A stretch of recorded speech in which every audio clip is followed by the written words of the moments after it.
FBI director, Chinese hackers outnumber U.S. cyber personnel by at least 50 to 1. Criticism as Chinese textbooks declare victory over COVID. China's Ukraine call comes with perfect timing.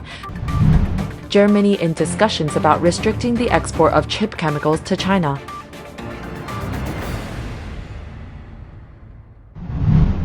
During a congressional hearing on Thursday, FBI Director Christopher Wray warned that the Chinese regime's cyber threat is unparalleled and Chinese hackers outnumber U.S. cyber personnel 50 to 1. Wray said that the Chinese regime has engaged in significant cyber warfare against the U.S., saying, "They've got a bigger hacking problem than every other major nation combined, and have stolen more of our personal and corporate data than all other nations, big or small, combined." He added, "Today's cyber threats are more pervasive, hit a wider variety of victims, and carry the potential for greater damage than ever before." Wray explained that a key part of the Chinese government's multi-pronged strategy to lie, to cheat, and to steal their way to surpassing us as the global superpower in cyber. He told the Congress that, to give you a sense of what we're up against, if each one of the FBI's cyber agents and intel analysts focused exclusively on the China threat, on nothing but China, Chinese hackers would still outnumber FBI cyber personnel by at least 50 to 1. Wray also warned that the Chinese regime poses the most significant threat to the US, telling Congress that the FBI's investigation of the Chinese threats increased more than 10 times.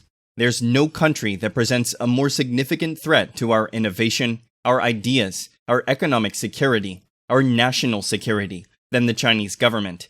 And that's why we've grown the number of investigations into threats from China to about 1,300%.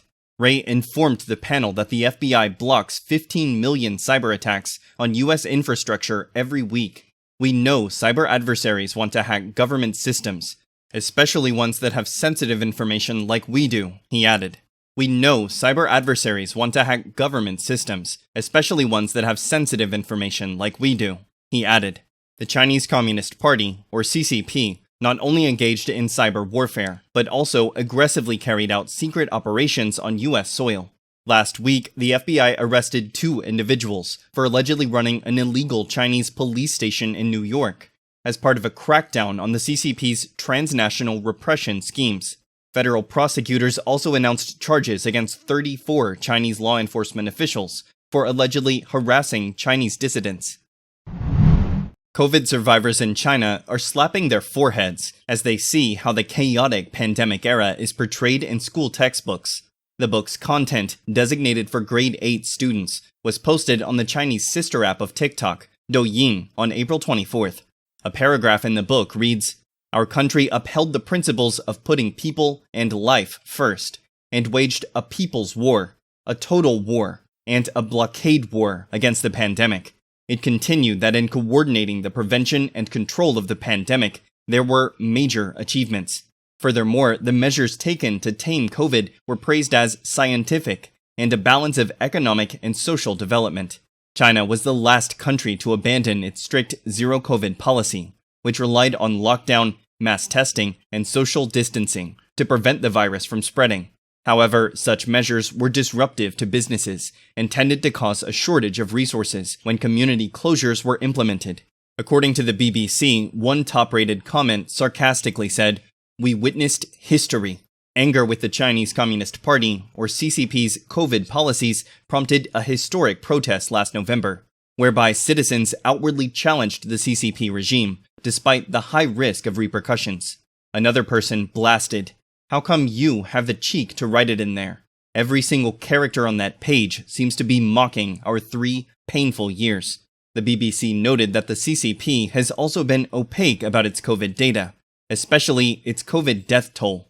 The official number for the entire pandemic was 83,150 people as of February 9th, despite a dramatic spike in corpses at crematoriums earlier this year. Gu Guoping, a retired teacher in Shanghai, called the information in the history book pseudoscience and unconvincing. Speaking with Radio Free Asia, he said, "During the lockdown period, there were numerous instances of unnatural deaths, numerous economic downturns after the lockdown, and numerous psychological issues when people were locked up. He continued, "These cannot be written about, because writing about them would tarnish the so-called glorious image of the ruling party. Now they are fabricating a victory, a glory." Chinese President Xi Jinping has finally decided on a first conversation with his Ukrainian counterpart, President Vladimir Zelensky.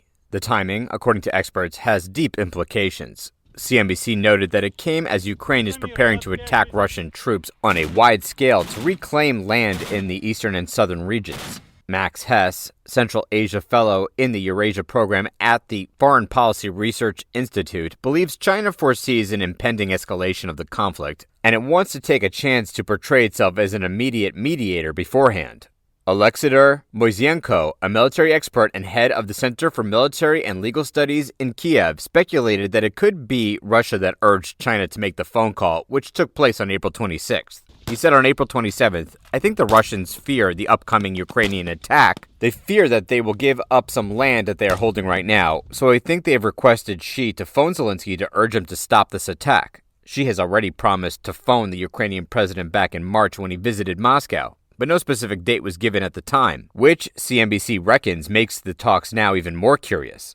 NATO Secretary General Jens Stoltenberg on April 27th said the two leaders' talk did not change the reality that China still has not denounced Russia's attack. He, nonetheless, still welcomed Beijing's move. The phone call also happened after the Chinese ambassador to France, Liu Xiaoyu, sparked European outrage over Soviet states' sovereignty remarks. The Chinese government quickly disowned the diplomat's comments, which were aired on France television on April 21st. Timothy Ash, senior emerging markets sovereign strategist at Blue Bay Asset Management, said, "The timing looks very suspicious, coming after that incredible diplomatic faux pas catastrophe by the Chinese ambassador to Paris by commenting to the effect that post-Soviet states have no right to exist."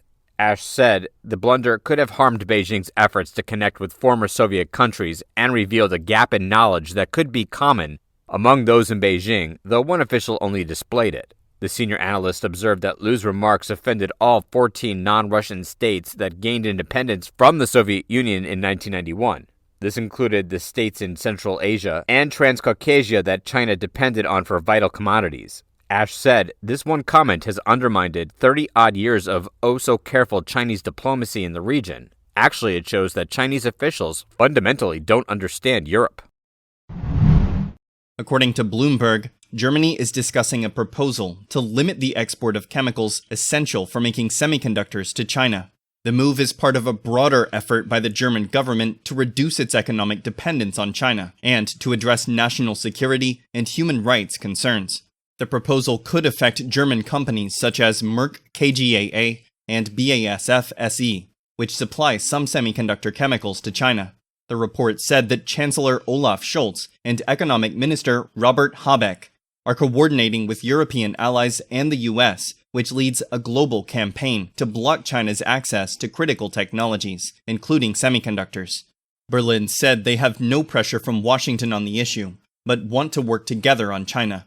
Discussions within the ruling coalition on the export controls are still at an early stage, and officials are aware of the potential impact on business relations with China, Germany's largest trading partner.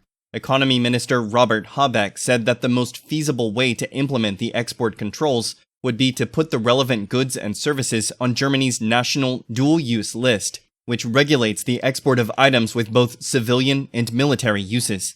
While German firms do not dominate in cutting-edge semiconductor technologies, Merck and BASF are the top world providers of critical semiconductor chemicals.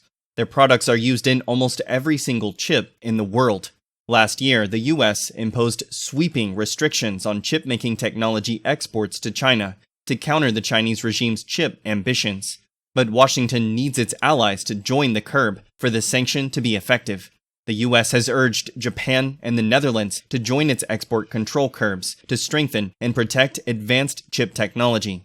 Both countries are working on restrictions of their own.